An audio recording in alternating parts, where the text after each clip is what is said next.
종합제 TV 시청자 여러분 안녕하십니까. 2019년 5월 31일입니다. 오후 3시입니다.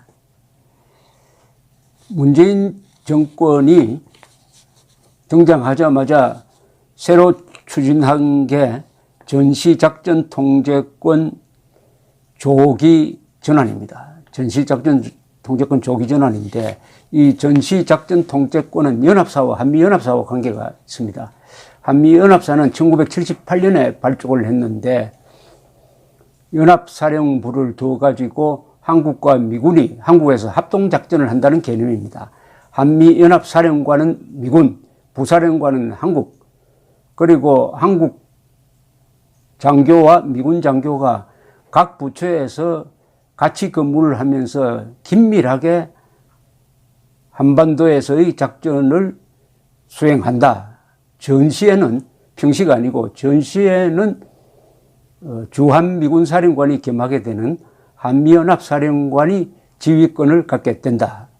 그러나 한미연합사령관이 독자적으로 지휘권을 행사하는 것이 아니고 두 나라의 국가 지도부의 지침을 받아야 합니다.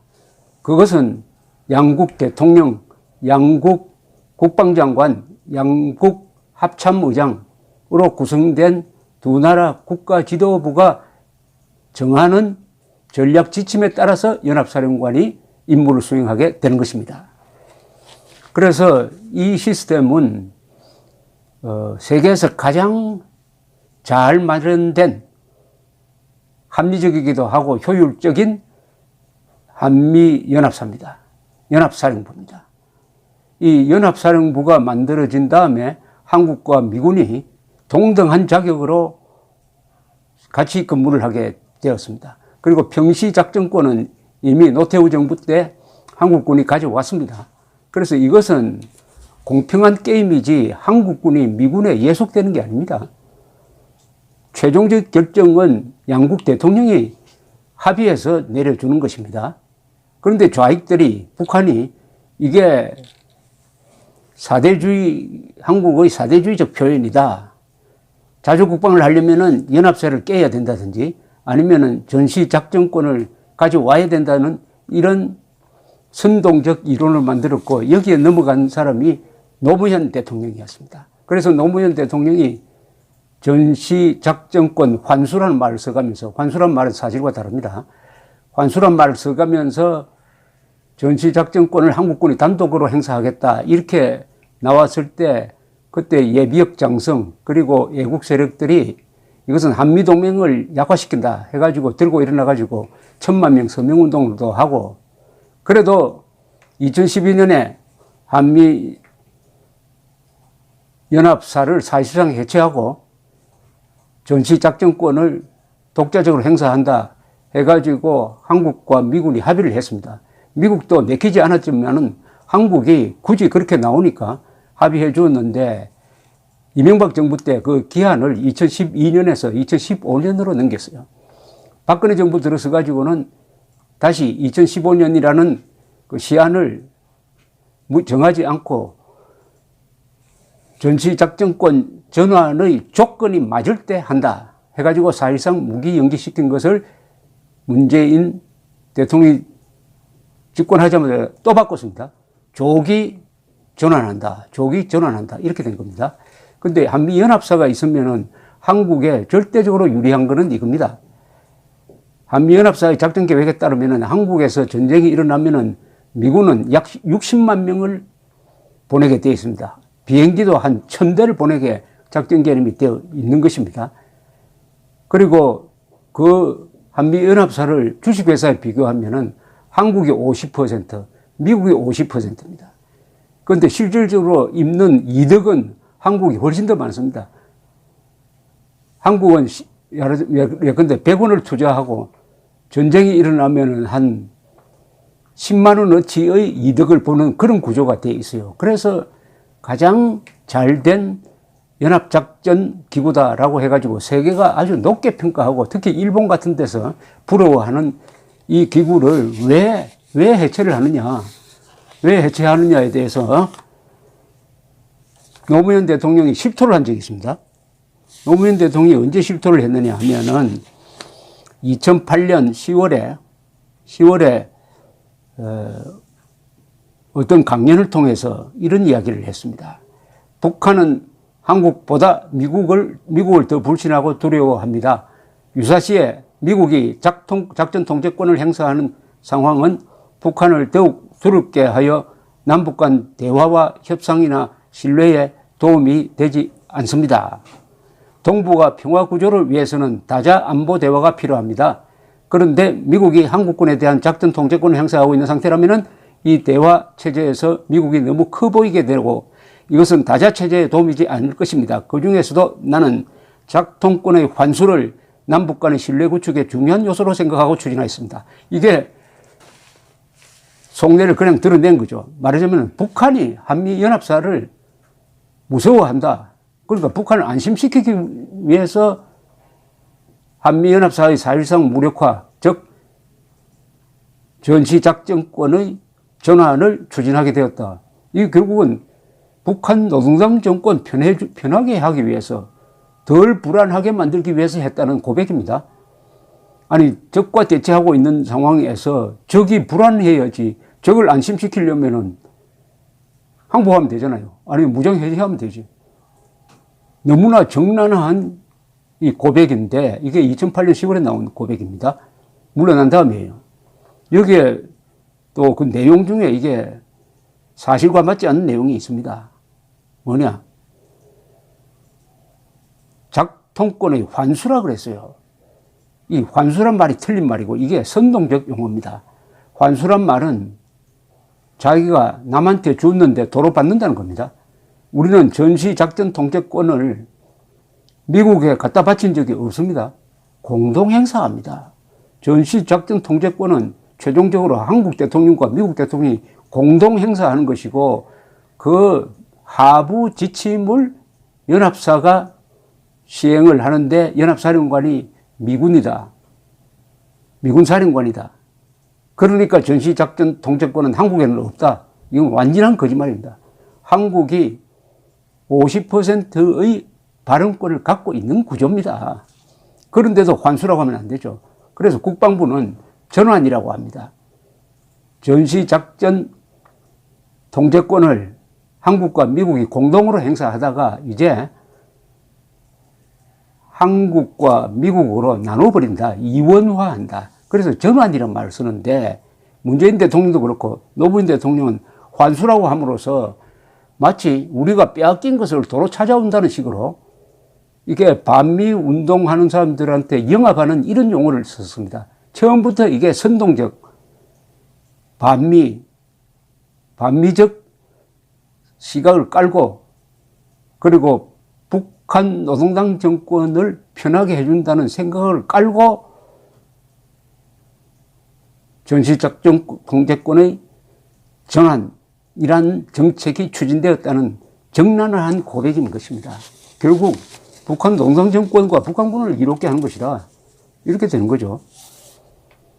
그런데 문재인 대통령은 또 무슨 말을 했느냐 하면은 취임한 직후입니다. 취임한 직후 9월 28일 2017년 9월 28일 문재인 대통령은 69주년 국군의 날 행사에서 이런 이야기를 했습니다. 정부는 전시작전 통제권 조기 환수를 목표로 하고 있습니다. 독자적 방위력을 기반으로 한 전시작전 통제권 환수는 궁극적으로 우리 군의 체질과 능력을 비약적으로 발전시킬 것입니다. 그러면서 이렇게 또 이야기해요. 우리가 전시작전권을 가져야 북한이 우리를 더 두려워하고 국민은 군을 더 신뢰하게 될 것입니다. 노무현 대통령은 전시작전권을 미국이 가지고 있으면은 북한이 미국을 너무 두려워한다. 그래서 전시작전권을 우리가 가져오겠다라고 이야기를 했는데 문재인 대통령은 거꾸로 우리가 전시작전권을 가져야 북한이 우리를 더 두려워한다. 말이 완전히 다릅니다. 완전히 다릅니다. 이게 어느 게 진실일까요? 이 부분에 관한 노무현 대통령 말이 맞죠.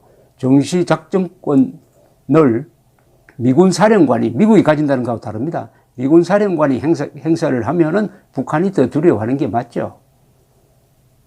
문재인 대통령 말이 틀렸죠. 왜 전시작전권을 실무 책임자인 연합사 사령관이 미군 장교로 있을 때 미국이 더 두려워하느냐 하는 것은 간단합니다. 남침당했을 때 미군 사령관은 자기의 책임하에서 미국을 설득해가지고 정원군을 보내도록 할 수 있는 자리에 있습니다. 그런데 그 자리에 연합사령관이 한국군 장교가 되면은 한국군 장교가 미국에 대해서 직접 군대를 보내라고 이야기할 수가 없지 않습니까? 자기의 책임, 미군 사령관은 자기의 책임이니까. 그러나 그 책임이 한국군 사령관으로 가버리면은 한국군 사령관이 무슨 근거로 해가지고 미군의 정군을 받아낼 거냐 하는 이런 문제가 생기는 겁니다.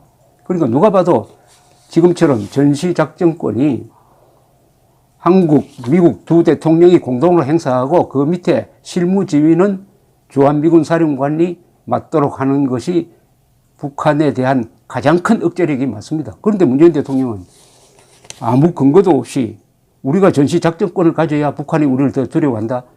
지금 김정은이가 그렇게 두려워할까요? 이런 한국군이, 좌파 정권에 굴종하는 한국군이 전시작전권을 행사한다고 하면은 북한은 더 만만하게 보지 않겠습니까? 한국군 뒤에 미군이 없다고 생각하면 문재인 대통령 말이 틀렸어요. 그리고 문재인 대통령 또한 환수란 말을 씁니다. 사실관계가 두 개가 틀렸습니다. 환수 아니잖아요. 대통령이 환수란 말을 쓰는 그 순간부터 반미운동권처럼 선동한다는 이야기죠. 반미선동할 때는 쓰는 환수란 말을 대통령이 쓰면 됩니까? 자, 그러면 지금 현재 어떻게 되어 있느냐? 지난 5월 27일 합참 차장을 지낸 신원식 예비역 육군 중장이 조선일보에 전작권 전환은 북한이 비핵화한 후 검토해도 늦지 않다 하는 아주 이 사려 깊은 글을 썼습니다. 사려 깊은 글을 썼어요. 그러니까 지금은 전작권 전환 이야기를 할 때가 아니라는 겁니다. 그러면서 이렇게 설명을 합니다. 전환할 수 있는 조건이 과연 되어 있는지 안 되는지 하나씩 따져보자는 겁니다. 첫째 조건은 한국군이 연합 방위를 주도할 수 있는 핵심 능력을 확보하고 부족한 것은 미국이 보완해 준다는 조건입니다. 그럼 이 조건이 성숙되었느냐에 대해서 신원식 장군은 이렇게 지적을 합니다. 문재인 정부 들어서서 과연 한국군이 연합 방위를 주도할 수 있을 정도로 강해지고 있는가? 9.19 남북군사 합의에 따라 손과 손발이 묶이고 눈과 손발이 묶이고 국방개혁 2.0 탓에 빠르게 약소지형 군대가 되어가고 있다. 한국이 핵심 능력 확보는커녕 마음먹고 있는 것도 허무는데 미국이 지금보다 더 많은 군사력을 보내줄 것인가? 미국이 조건 없는 사랑을 주는 천사거나 아무 생각 없는 호구면 가능하다. 둘째 전작권 전환의 조건은 뭐냐? 한국군은 북한의 핵과 미사일 관련 필수 대응 능력을 갖추고 미국은 확장 억제 수단과 전략 자산을 제공한다는 것이다. 그럼 이 조건이 지금 되어 있느냐는 겁니다. 우리가 초기 대응 능력을 갖추는 데는 극복하기 어려운 구조적 문제가 있다. 우선 과감한 예산 투입이 계속되어야 하는데 이는 우리 경제 여건이 좋고 정부 의지와 국민 동의가 뒷받침되어야 가능하다. 핵미사일 대응 무기는 최첨단 기술이 필요하여 개발에 성공한다는 보장이 없고 해외 도입도 제약이 많다. 따라서 한국군은 아직도 핵미사일 관련 필수 대응 능력을 갖추지 못하였다. 그렇다면 지금 전환을 논의하면 안 된다. 이런 이야기입니다. 셋째 조건은 안보 환경이 전작권 전환에 부합되는 경우다. 그런데 미중 패권 전쟁과 이로 인한 신냉전 체제는 피할 수 없어 한반도 주변은 세계에서 가장 위험한 곳이 되어가고 있다. 따라서 상당 기간 이 조건이 충족될 가능성은 별로 없다. 그렇다면 지금은 전시작전권 전환을 논의할 때도 아니다는 겁니다. 그런데 문재인 대통령은 서둘러라는 거 아닙니까? 그래서 신원식 장군의 대안은 북한의 비핵화가 완료되고, 이게 중요하죠. 동북아 평화구도가 정착된 후에 검토하는 것이 바람직하다. 전작권을 국가 자존심 문제로 접근하는 것은 위험한 선동이다 라고 정확하게 딱 규정을 했습니다. 그러니까 전시 작전권, 이것은 국가 안보의 가장 핵심적인 기구에 관한 문제니까 여기서 실수를 하면은 이거를 만회할 방법이 없습니다. 누가 봐도 전략 상황이 한국에 불리하게 되어 가고 있습니다. 북한의 핵 보유국은 이제 기정사실이 되고, 최근에 미사일 발사로서 드러났듯이 한국이 막을 수 없는 신형 미사일을 개발해가지고 거기에 핵 탄두만 실으면은 서울을 초토화시키고 몇백만 명을 죽일 수 있는 무기체계를 갖고 있는데, 한국은 단독으로 이것을 막을 방법이 없다. 미군이 도와줘야 한다. 사드가 한국군 것이 아니잖아요. 사드 배치를 수도권에까지 완벽하게 하고, 2중, 3중의 철저한 대비가 있고, 북한의 핵 문제가 해결되고, 미중 대결 구도가 완화된 다음에나 전시작전권 전환을 검토해야 한다. 이것은 자존심 문제가 아니다. 자존심 문제가 아니라 우리의 생존이 관련된 문제다. 우리의 생존이 관련된 문제를 자존심, 반미운동, 사대주의, 뭐 이런 용어를 가지고 선동을 하면은 결국 그쪽으로 국민들이 속아 넘어가면은 어떻게 되느냐. 핵무장한 북한 노동당 정권과 북한군 앞에서 우리는 핵도 없으면서 우리를 도와주는 우산 역할을 하는, 미국 보고 우산 걷어치우라는 거죠. 폭우가 내리고 있는데 우산 걷어치우라는 이런 자살 행위를 하지 말자, 그런 이야기입니다. 감사합니다.